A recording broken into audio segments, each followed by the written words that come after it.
Hi there, welcome to Commish Friends, where I talk to people we all know, but we could probably get to know a little better. Here in episode one, we have Sahil. How are you doing today? I'm doing pretty good. How are you? Great.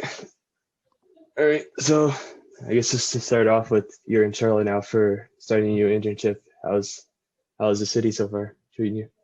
It's nice. I moved in yesterday, so today I got to go around and explore the city a bit.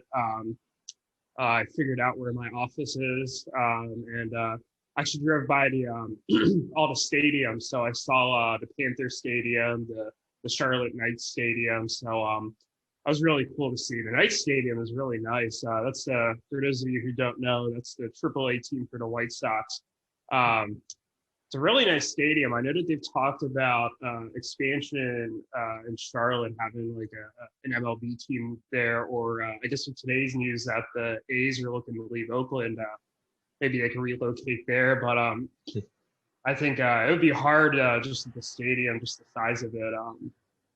There's not a lot of room to expand, but still a beautiful stadium. Great that they have a AAA team there, and yeah, I'm excited to get this summer started. I start next week. I'll mostly be in person with a little bit of remote stuff here and there, but it'll be good. It's a nice city, so if anyone wants to come visit, I'm an open invitation. Hey, nice. So, are there any like top White Sox prospects that are in AAA right now that you could see? Oh, that's a good question. I've not looked at the White Sox minor league rosters, but I'm sure there's someone there. I'm just pulling their rosters up right now. Ronaldo Lopez is there. I don't really know if he's a top prospect at this point of the game. It's like Jonathan Stevers there. I think Connor has him still. I think he does. Mike Wright is there, former Oriole. I think he pitched in Japan in 2020. He's there. He hasn't really had a good major league career, but nice to see him back. Yeah. Uh, Great name, Jake Berger is there, looks like. oh, what a great name! I feel like he was on someone's roster at one point. Maybe I'm wrong. I feel like he might have got drafted in the startup draft. Are you serious? Oh man, that's a throwback. Then I love that. Tim Beckham's there too, former Oriole shortstop. Remember the one hot month he had as soon as we traded for him, and we kind of Right. Jake Berger, drafted by Anthony and Michael Resnick in the 37th round at the startup draft. there you go, man. But I didn't even know he was relevant. Good for Jake Berger. I wonder if he was just drafted for the name or if they actually thought he was like a serious prospect. I'd have to go back and look at the Yeah, I prospect, don't know. but no, who knows? I'm sure they have some guys in the lower minors who are interesting as well, who maybe will get a promotion over the course of the summer. Can't think of any top White Sox prospects off the top of my head. I'm sure Connor would know all of them and have all of the information, but All right. Well, anyway, let's go back to the beginning. Where did you grow up? yeah. So born in Allentown, Pennsylvania. Lived there for a couple years. I moved to Richmond, Virginia. Was there for a couple of years, and then since I've started kindergarten, I've been in Baltimore, lived in various different places, kind of in the Baltimore metropolitan area. But was there from K through 12, and then obviously went to college at Michigan. And you all should know this, but I'm in law school at UNC. Just finished my first 2 years, and I got one more year before I graduate. Oh, nice. So, next question will be, how did you start playing fantasy? Oh man, I started playing fantasy sports in general because my dad he did a work league with the other doctors, kind of in his group, and it was $100 buy-in, and he's like, I'll buy us in if you're the one who does all the work. In the first year, we actually made a bit of money. I think we finished in second or third place, so I think we made a couple $100. So that was exciting. And then after that, I was like, well, I don't just need to be playing this with a bunch of adults I don't know. Let me play with like people I know. So I started playing with other classmates of mine, and then eventually got into fantasy baseball that way.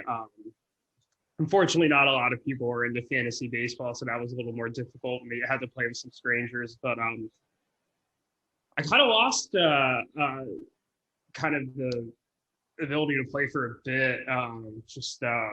Between college, things just got kind of busy, and eventually picked it up right before I started M-SABR again.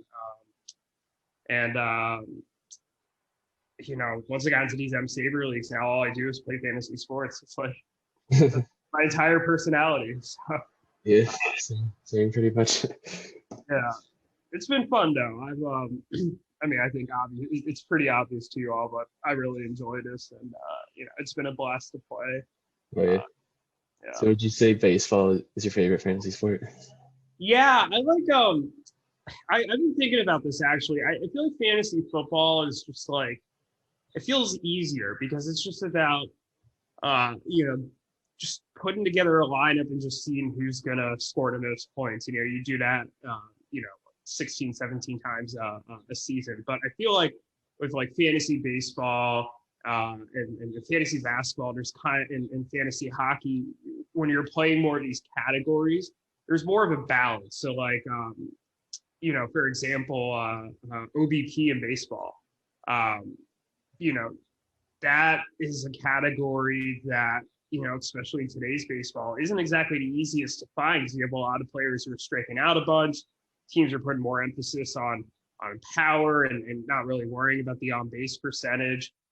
So I can get some of these on-base guys, but that might come at the expense of power to some degree.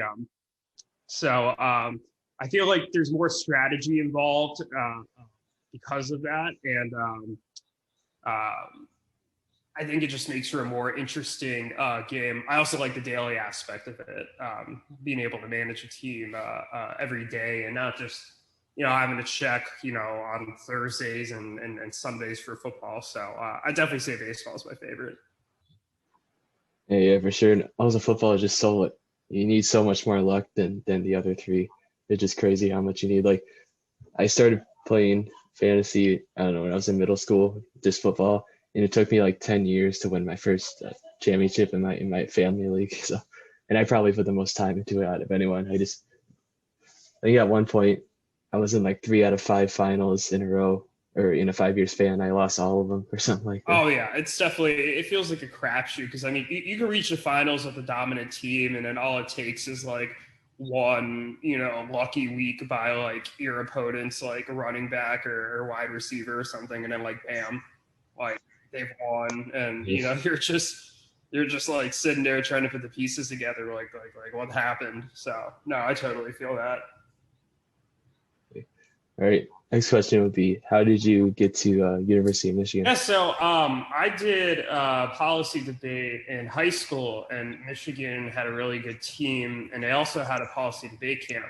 So I came up here the summer before my junior year, the summer before my senior year, just fell in love with Ann Arbor, and this was always a number one choice, and I was very lucky that I got in, and great 4 years there. Nice.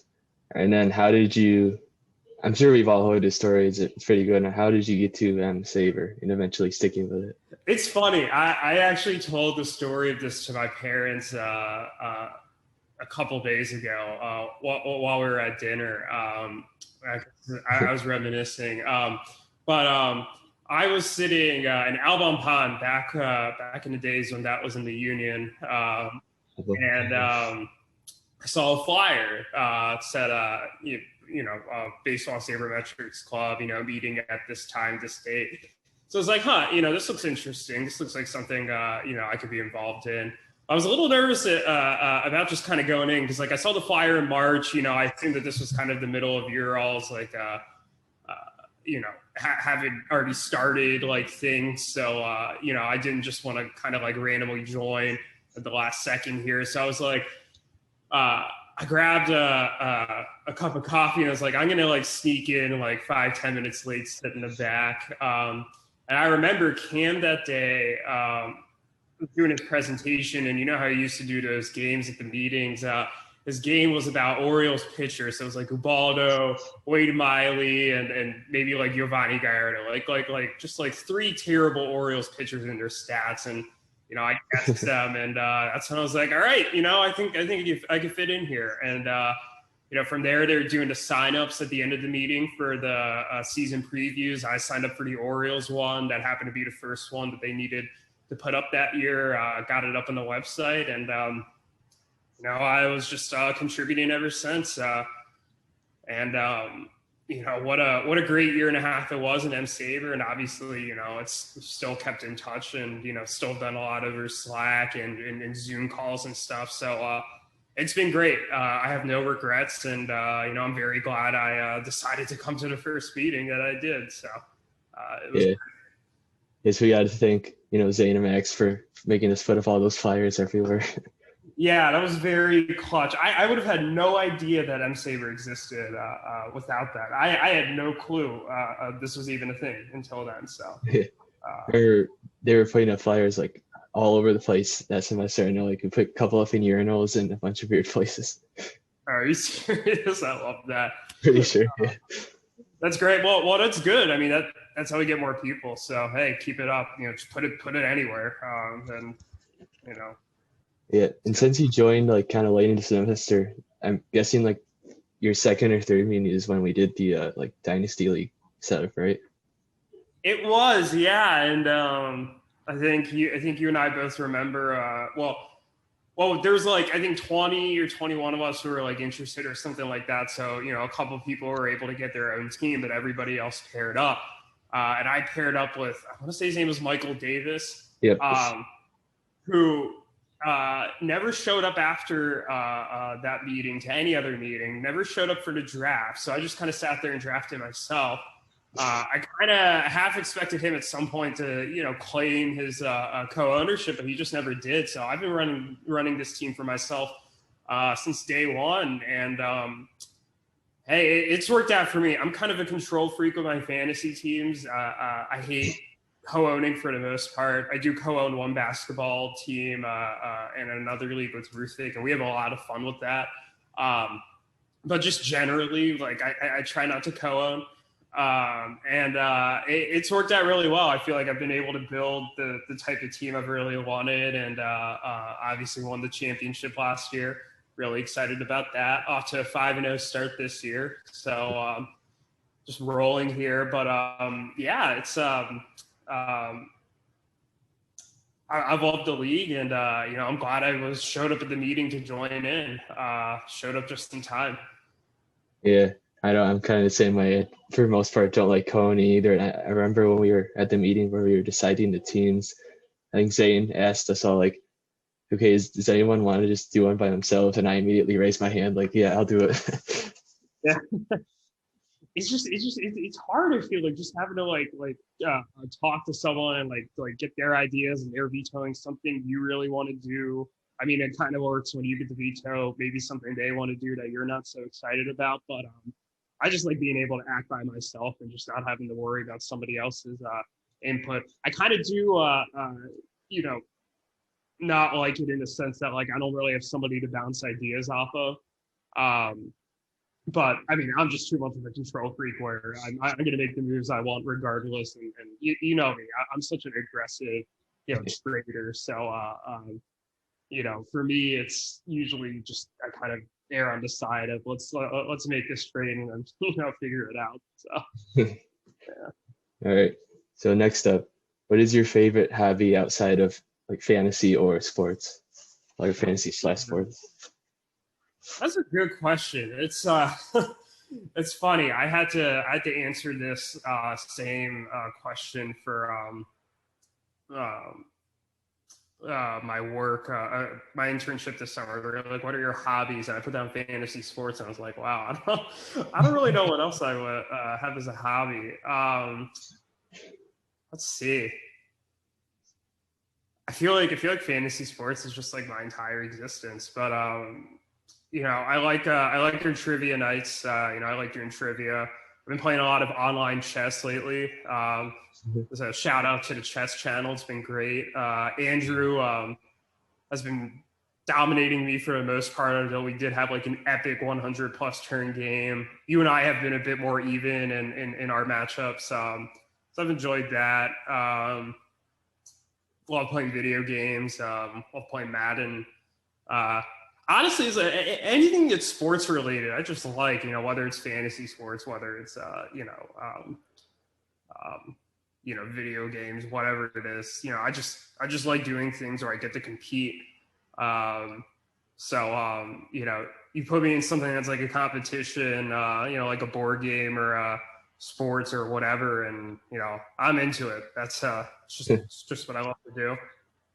Yeah, nice. All right, so next will be, do you watch like TV shows and stuff? And if so, what are you watching right now? Oh, I do watch TV shows. It's funny, right before we got on this call, I was watching The Office on Comedy Central. I missed that show, and I hate that ado from Netflix to Peacock. I think the fracturing of streaming services is one of the biggest travesties of 2021, but I won't go on a full rant about that, but I haven't. What's happened once baseball season has started is that I feel like every night I've been watching a lot of like MLB Tonight, like during the games, and Buck Showalter is always on, so I love listening to him talk. I miss him as the Orioles manager, and I think he has a lot of good insights. Yeah, he's great. In terms of like actual TV shows though, like The Office, Parks and Rec, New Girl are all up there in my top like 3 shows. I'm sure, or South Park's definitely up there. Rick and Morty. Yeah, okay, so that's like a top 5 in some order. I don't know how I'd rank those. Yeah, I just watched New Girl like a month ago. It was watching it for like the first time. It was so good. I loved it so much. Oh, it's so good. I'm actually rewatching it right now. I was doing that last night after I moved in. But one show that I don't know how aware people are of, because I don't just want to listen to mainstream shows here, is Solar Opposites. They just came out with their 2nd season. It was created by the guys who created Rick and Morty, about aliens living on Earth after they crash their ship here, and I think it's hilarious. It's not quite Rick and Morty in terms of maybe kind of some of the storylines and stuff, but I think it's really funny and really unique in its own light. So there's only 2 seasons of it up. It's on Hulu, but that would be my recommendation right now if anybody wanted to watch a new show. I thought that was really great. This is Dan Harmon, right? Yeah, Dan Harmon and I forget the other guy's name. Justin Roiland, that's his name. Oh, you seen Community? Or? I haven't seen Community, and I saw you guys talking about that the other day on Slack, and that's definitely on my list of shows to watch. It is so good, especially Dan Harmon. I mean, you said Rick and Morty, and his other show, you'll definitely like this one.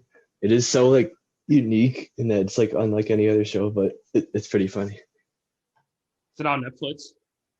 Yes, it is. Oh, perfect. Okay, yeah. As long as it's on Netflix, I can definitely watch it. I made a mental note when y'all were talking about it to watch it. I just I haven't gotten around to watching all these shows. Like I try not to watch new stuff during the semester because otherwise I'll go down a rabbit hole and just like forget to do work. So now I'm like starting to like, especially this week, because this is my week off before I start. I definitely want to like catch up on a bunch of shows before I have to work all day at the law firm. So, okay. So, other thing would be music. Do you like listen to a lot of that, and what are you listening to right now? Oh man, I do listen to a lot of music while I work. I'm one of those people that just like has a giant Spotify playlist, and anytime like I like find something like new or interesting, I'll just add it to the playlist. So the playlist is just kind of like just a big mishmash of like whatever I was into kind of at that moment. So like sometimes if I'm feeling like, I'm back in high school, I'll put out like the early part of the playlist and just kind of go down that, or sometimes I'll just go to the later stuff. But I wouldn't really say I have a specific like music taste. It's more just kind of whatever comes to me. Let's see what the last thing I put on this Spotify playlist was. Yeah, I'm the same way. On my pop playlist, I have like 3,000 songs or something counting. Oh my God, I love that.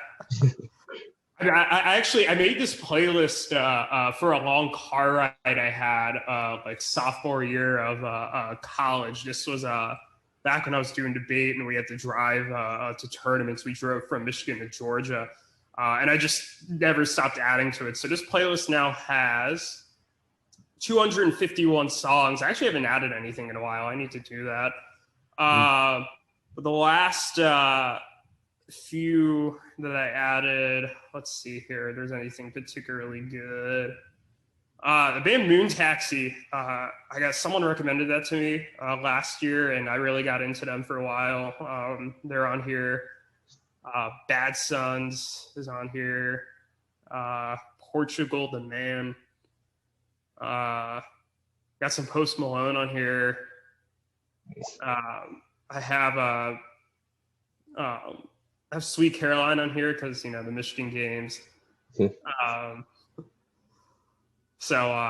of course Mr. Brightside. Mr. Brightside's on this list. Honestly, sometimes when I just want to get pumped up, I'll throw on like the Michigan like songs that they'll play at the football games, like Victors and stuff. That never fails to get me pumped up. Yeah, nice. All right. What about podcasts? Do you listen to those? Yeah, I actually so yesterday when I was driving down to Charlotte, I was listening to the Sleeper at a Bust, the Fangraphs Fantasy podcast.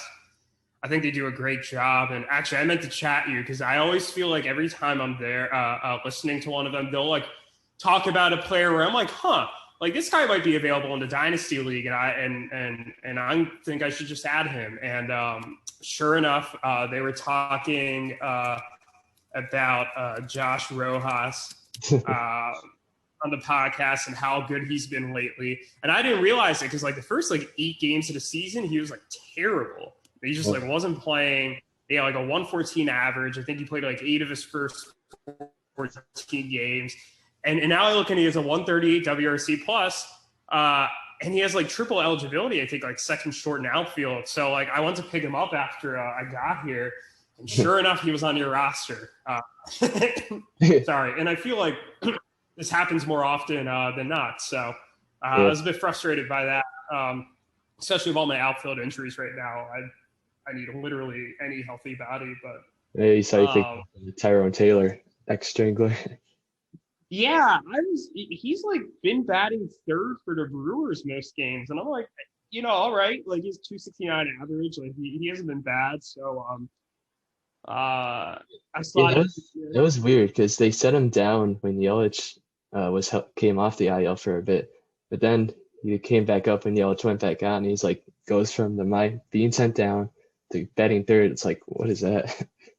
Yeah, I was confused about that. I mean, my guess was like, because like I don't think obviously they're not going to send down Yelich, Kane, Bradley, or Avisal Garcia, and I think Billy McKinney was out of options. I think otherwise he might have been the odd man out. I guess Taylor kind of got caught in the options game, but no, he's been great. I was happy you caught him because like I desperately needed an outfielder, so that worked out nicely. But yeah, give me any healthy body in the outfield. I'm desperate. But Luis Arias came back today, and he only needs one more game to get outfield eligibility. And Ketel Marte is going to begin a rehab assignment on Thursday or Friday, and he's like 4 games short of getting outfield eligibility. So a little bit of optimism there. Yeah. Yeah. So going back to podcasts, wait, is Sleeper in the West? That's Sporer, right? Yeah, that's Sporer and Justin Mason. So like when I do, I love them. It's I drove back to Baltimore like there and back to get the vaccine both in February and March. It's just like a combined 20 hours of just listening to them. There's some other Fangraphs podcasts I like. The one that Ariel Cohen does. I want to say Beat the Shit. I think that's right. I think. Yeah, Beat the Shit. I think they do a pretty good job. they did one on Dynasty Leagues, which I thought was particularly interesting. This was like a few months back. Um, and you know, I enjoy listening to him. I like the Sleeper and the Bus better, but like when I run out of Sleeper and the Bus to listen to, sometimes I'll put that on. I've been meaning to try all these other podcasts. Like I have The Athletic, and The Athletic has a lot of baseball podcasts and just other sports podcasts. And I've been meaning to get around to them and just haven't gotten a chance. I've listened a bit to Max Brill's podcast. Plug for that. I think podcast committee. Yeah, podcast by committee. He and his dad do a fantastic job. If anybody listening to this hasn't listened to that yet, would highly recommend. Same. I'll be a first time, or I guess a second time listener of the pitcher or the hitter. I don't usually go back and listen to the podcasts after we record them, but since I wasn't on last week's podcast, I'm going to listen to what you and Cam did last week. I'm really excited for that. But yeah. That was pretty fun to do. Yeah. Going back to fantasy podcasts, I listen to a ton, so at one point I was just listening to too many, so I had to like cut down the ones I listened to. I think at one point I listened to the Sleeper in the Bus for a little bit, but I just listened to like, I don't know, 5 or 6 now. I just had to cut it down. I feel that. For me, a podcast is just like, I feel like I never have the time. Like I never can just like sit down and like, really listen to one and give the attention that I want to give to it. Like if I'm trying to do something else while I do it, I'll like kind of miss like parts of it. I hate like missing parts of it, especially when they're talking about fantasy stuff. The one thing I hate about the Sleeper in the Bus is they're always talking in the context of like 5x5 leagues. So it's always like batting average and wins. And I'm like, that's, just not what I need. But I feel like they're always bringing up like these players that I've just never really thought about. And they have a lot of, good insight. But I think there are a lot of great fantasy podcasts out there. There's a great fantasy community for baseball that does a lot of great work. So definitely would recommend everybody in the league to listen to some of them. Yeah, and going back to TV shows, have you seen The Office like a lot of times? I have. Absolutely. Okay, so Office Ladies, and that's by Angela and Pam, or Jenna and Angela, and The Office Deep Dive, which Kevin does, Brian Baumgartner. Those are 2 really good ones that I recommend if you're an Office fan. Yeah, I've seen that, and like I've read a couple of articles about it where like the article will talk about like a small tidbit that they mentioned in there. And again, it's just one of those things I just haven't at the time. But I believe that podcast is on Spotify, if I remember correctly. And yes, I think they're both on like all the platforms that have podcasts. Yeah, so that's definitely something I need to listen to as well. That's stuff. Also, do you listen to podcasts at twice the speed, 1.5 times, or normal? Oh, now I can listen to it at 1.5 or 2 times speed and be able to listen to it successfully. If anybody doesn't know about policy debate, people speak like 300 words a minute. I would encourage you to look up the video. It's insane. I used to be able to do that, but my skills have declined. So I have the ear for that, but I usually just listen to them at single speed. I kind of like, relaxing and like listening to them kind of almost like as if you're just having the normal conversation and not just trying to like rush and power through it. I'm mostly a single speed guy for the podcast. Yeah, I always do double speed. And you're listening to all these podcasts, like 5 or 6 fantasy podcasts. You got to listen to double speed if you want to get through all of them. Every once in a while, I'll just go back to normal for like a minute, and it's just so slow to me. Oh, it really is. Yeah. Also going back to that like speed talking thing, I remember a couple times when we used to book, I think when Zay and Max were president, they had like one room, or maybe it was Max and Duncan. Well, anyway, we used to have our meetings right next to like this speed talking thing where they like just said a ton of words. Like I couldn't understand it. They were just probably doing like an exercise that you would probably do. It was crazy to listen to. No, it's not easy. It's something you got to pick up on. I did a lot of speaking drills over the years to really be able to do that. And, pretty good doing that throughout high school and college. I debated for 4 years in high school, so obviously got used to it. And then debated for a year and a half in college before I decided that I didn't want to just do this for 8 years. I wanted to explore some other stuff. So, I got a lot of experience speed talking, but I'm glad I don't have to do that for a living anymore. It's a lot of work. All right. So the next thing would be, what are you doing in your internship right now? And you have like 1 year of school left, right? Yeah. So my internship, I'll be doing a kind of a variety, working in a variety of different practice areas. I'll be doing transactional work. So for those of you who don't know, there's there's kind of two overarching kind of areas of law. There's litigation work. So that's kind of like stuff in the courtroom. When you think of like Supreme Court, like district courts, circuit courts, all that, that's where you're doing more of the litigation stuff. And there's transactional stuff. So if you're thinking about like mergers and acquisitions or drafting contracts, stuff like that, that's transactional work. And that's the type of work that I'll be working on this summer, which will help me kind of hone down on the practice areas that I really want to work on. I'm very interested in sports law. And unfortunately, it's not the easiest thing to, get a sports law job coming right out of law school.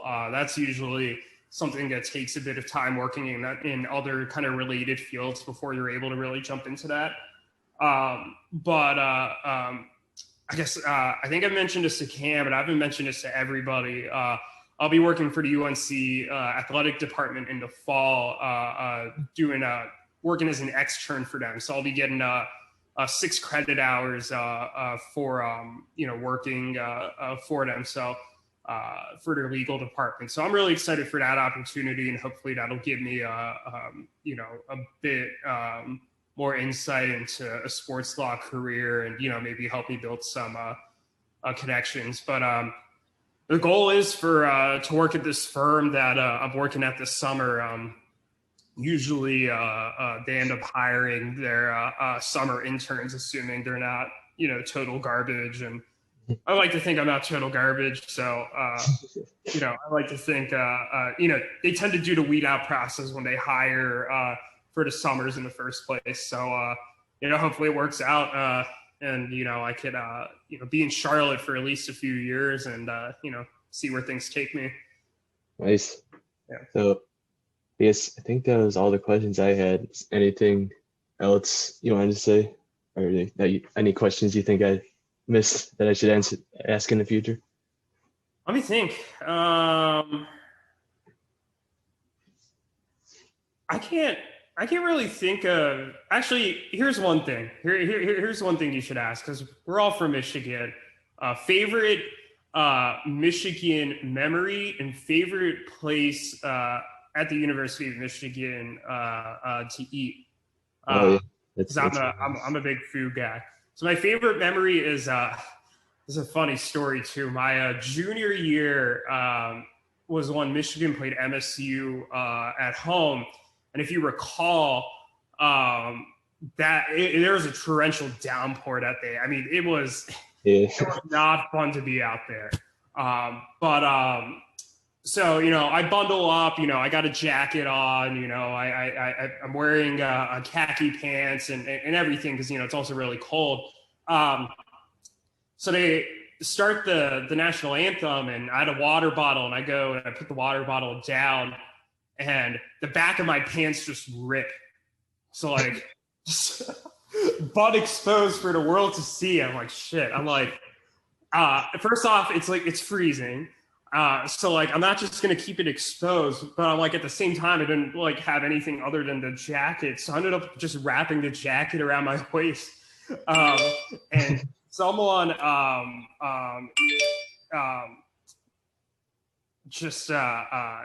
like in the crowd, I guess had an extra one of those like thin, like plastic ponchos.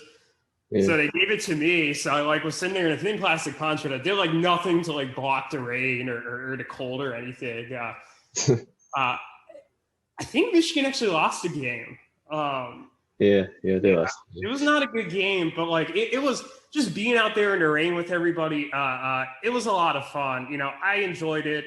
I came back. I took the pants off of me. I literally was able to just put my entire fist through the pant hole. Like that's how big that hole was. But no, I'll never forget that day. That was a blast. Favorite places at Michigan to eat. Obviously, why am I blanking on the name of it? Frida Petitas. Frida Petitas is great. You should ask Cam when he comes on about the Frida Petitas meal he and I had when I came back to visit my 1L year in October. Poor kid got sick because we ate so much food. I bought his lunch as a thank you for letting me stay on his futon, and that's one where they put the like egg on the burgers, right? Yeah, it's like the Cuban burger place. They have the like those milkshake things. They're called the Petitas. Those are really good. Yeah, I think I've been there once. I think it was good. That I remember. Yeah, no, it's really good. It's like nationally known as like one of like the best burger places. I mean, it's not really like a traditional like American burger, but like it's like Cuban style burger, so it's really good. And then just a couple other places I really like. Belly Deli. I thought that they had a cheesesteak sandwich. So it was basically like an Asian cheesesteak sandwich. That was delicious. I love going there. I miss No Thai. Chapel Hill really lacks good like Asian food.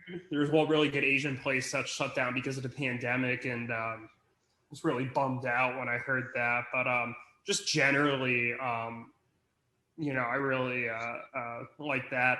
There's also, and I'm forgetting the name of this. This is the last place I'll name, but there's this Mediterranean place right next to like where the Jimmy John's was on that street corner, right across from the buildings, and across from like Charlie's and Brown Jug, right? Yeah, across from like the church that was there. Oh, never mind. Let me. I'm thinking of a different one that I think opened up after you left. Pita Kebab Grill. That's what it is. Pita Kebab Grill has the best lentil soup I've ever had. I would go there like once a week.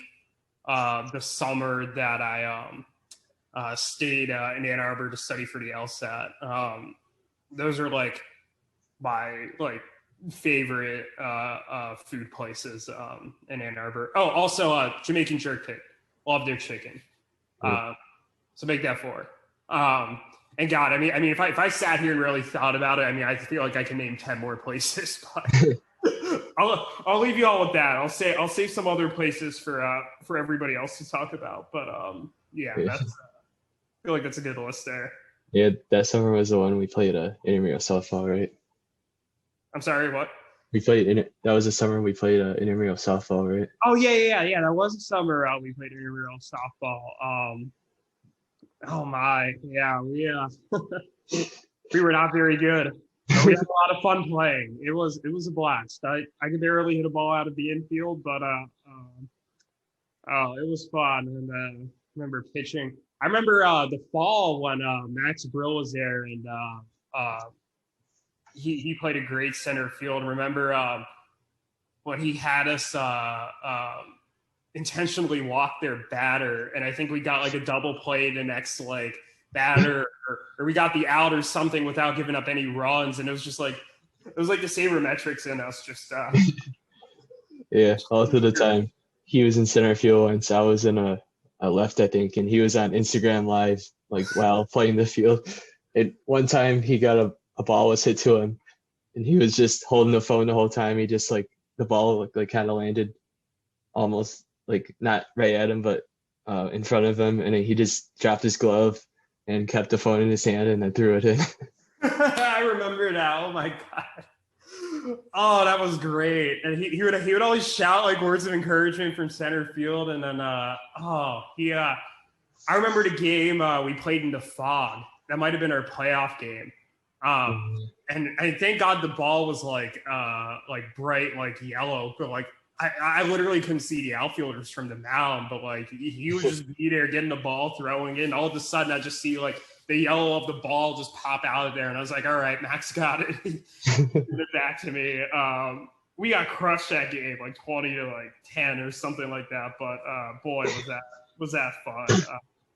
I missed those days. I think we lost every game except one, and that was only because the other team, they like didn't know the game that well. Half of them didn't even have gloves, so they had to borrow ours. Oh yeah. In the summer, there was one. Yeah. We did win one game like that. In the fall, the only game we won was another team just not showing up. Oh yeah. We had a couple close games though, so it was fun. Yeah, for sure. All right. Anything else before you wrap this up? No, I think that was good. Thanks for having me on. This was a blast, and I can't wait to see the other ones that of this that come up, and I hope that you doing this podcast maybe spark some other people if they have like podcast ideas that they don't want Cam and I to do on the pitcher or the hitter, or you to do here. Maybe they'll kind of add theirs to the channel, and we can get a nice thing going. But no, thanks for doing this, and I had a lot of fun. Yeah, no problem. Thanks for coming on, and yeah, that would be pretty cool if anybody else had any other ideas like this one. And also, like, speaking of this, hope to have like as many as you, whoever is listening to this, hope you can come on sometime in the future.